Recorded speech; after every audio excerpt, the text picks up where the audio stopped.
Hello, Admiral Seabass here. Welcome to my war room in Indianapolis, Indiana. Continuing here in our series on the optional rules and expansions that I'm going to be using for my first Global War 36 game. Today we're going to be talking about the second of these, which is light cruisers. Again, if you watch my Global 40 recent playthrough, you know I use light cruisers there.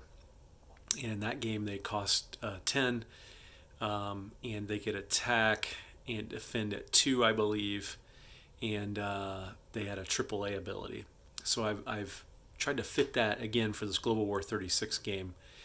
And again, the U.S., Japan, and Britain are going to be able to build these cheaper than everyone else. And again, this is scaled to the actual unit costs in the most recent version of the game and the version 14 player egg cards and setup charts. So for the U.S., Japan, and Britain, it's going to cost them 9 total, 5 on the first turn to put it on the board, and 4 on the second turn to 5 to put it on this board right here. So you'd put it right there in the second stage, and then in a future turn, when you spend another 4 and you move it into this one, and you'd be able to place it as a unit. It's going to attack and defend at 5. It's going to move at 3. It's going to have a shore bombarder 1, and it's going to have a AAA ability on the first round of combat only. And for everyone else in the game, it's going to cost a total of 10, just 1 more on that second turn of production. So let's combine this with the battlecruiser example from my last video and see how this particular combat would work. In this case, we've got a Japanese battlecruiser, 2 fighters and 2 tacticals going up against a U.S. Force composed of a fleet carrier, a tactical bomber, a fighter, a light cruiser, and a battle cruiser. So in this particular case, we would go ahead and remember the thing that makes this light cruiser special for the U.S. is it's basically got an AA gun on board, and it's going to get to shoot that AA gun on the first round of combat only. And after that first round, it's going to become a normal naval unit, just like any other naval unit, attacking and defending at 5. So let's see, like any other AA gun, it gets to shoot at a maximum of 3 planes out of 3 or less. So let's see what happens here. And no hits. But let's say one of these had been a 3. So the Japanese player would then decide, which one are you going to take? Maybe you're going to take a fighter, and it still gets to shoot per the Global War 36 rules. Hang on, let me make sure that's right. Yep, that was right. So now the Japanese player gets to shoot, and we're going to roll. We're going to have an air superiority round here because we have fighters going against each other. So Japanese are going to roll 2 at 6 or less, and that's 1 hit. So the U.S. is going to have to take that fighter as a casualty on air superiority, and then they get to shoot back, and they roll a 12, so they miss.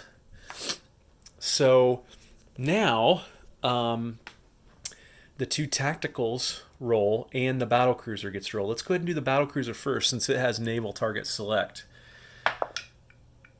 And it hits on a 7, but no naval target select. So the U.S. player gets to decide what casualty they would like to take, and in this case I think they would probably damage the aircraft carrier, since you can still land a plane on a damaged aircraft carrier. And now the 2 tacticals roll, and they also have target select of 1 to 3, I believe. Let me check that. Yes, that is correct. So they're going to roll. Oh, and there's 1 hit, which is a target select. So let's think about this. Do you want to sink? You can now sink the carrier. I think you would do that. So they choose to sink the carrier. So now the U.S. gets to shoot back, and this is round 1 still. So the tactical, let's go ahead and, this guy's already used his AAA on the first round, so he does not get a shoot. So let's go ahead and use the tactical. It rolls a 4, so that's a hit, but it's not a target select. So the Japanese would lose that fighter. And now we have the U.S. battlecruiser, which hits on a 7 or less, naval target select 1 to 3. And it misses altogether. So there's the first round of combat. The Japanese have successfully sunk the U.S. carrier and taken out a plane, and the Americans have taken out 2 Japanese fighters. So now let's go to round 2 of combat. And now this is just a normal ship. And air superiority is over, and we don't have any fighters left anyway. So let's go ahead and roll the 2 tacticals first. Okay, there's 1 hit, no target select. And now let's roll the battle cruiser. No hit. So I think the U.S. would probably choose to lose the light cruiser at that point. And now the U.S. has its tactical bomber, and it misses. Now the light cruiser at 5 or less, and it misses. And now we have this guy who hits on 7 or less, naval target select 1 to 3, and he misses. So not a good round for the Americans. And now we're back here with the Japanese. This is round 3, I think. 2 tacticals, 7 or less. And there's a target selected hit. And in that case, they're going to select the battle cruiser as the target. And now the battle cruiser gets to shoot. It doesn't really matter, just needs a hit, and it hits. And so now the U.S. is going to lose the tactical. And that tactical will shoot back at 5 or less, and he misses. And the battle cruiser will shoot back at 7 or less, and it hits, but no target select. So in that case, the Japanese will lose the tactical. So you saw how it all came together here with the light cruiser, the battle cruisers, in a pretty standard naval combat for this game. And again, I'm going to figure out who to give these light cruisers to start the game. And I think it'll really spice up the game, and it'll make attacking